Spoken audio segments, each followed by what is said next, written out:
పేదవాళ్ళని ఆదుకోవడానికి ఆనాడు కేసీఆర్ అన్నాడు, ఇందిరమ్మ ఇండ్లు వద్దు, అవి డబ్బా ఇండ్లు, డబుల్ బెడ్రూమ్ ఇల్లే ముద్దు, ప్రతి పేదవాడికి డబుల్ బెడ్రూమ్ ఇల్లు ఇస్తాం, కొడుకు కోడలు ఉంటే ఆడవంటారు, పండుగ పూట బిడ్డ అల్లుడు వస్తే యాడ ఉంటారు, గొర్రె పిల్లను మేక పిల్లను ఉంటే యాడ కట్టేస్తారని యాస భాషలతో ప్రజలకు మాట ఇచ్చిండు.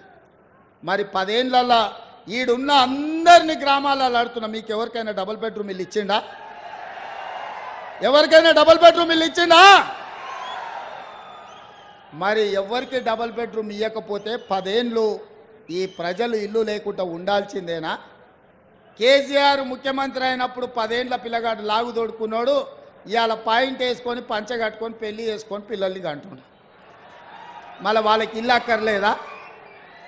అందుకే ఇవాళ ఇల్లు లేని పేదవాడికి, పెళ్ళైన ప్రతి పిల్లవాడికి ఇందిరమ్మ ఇల్లు ఇవ్వాలని 4.5 లక్షల ఇండ్లు 22,500 కోట్లతోటి ఇవాళ భద్రాచలంలో మీ పేదోళ్ళని ఆదుకోవడానికి, మీ పేదల ఆత్మగౌరవంతో బ్రతకడానికి మీ ఇల్లు మీకుండాలి.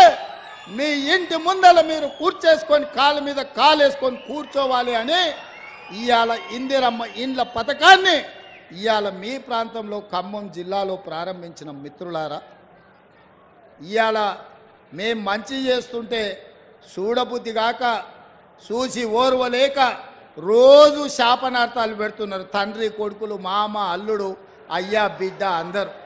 నేను అడగదలుచుకున్న మిత్రులారా, ఉట్టి మీద ఉన్న పాల కోసం కింద ఉన్న పిల్లి శాపనార్థాలు పెడితే ఉట్టి తెగుతుందా? ఉట్టి తెగుతుందా?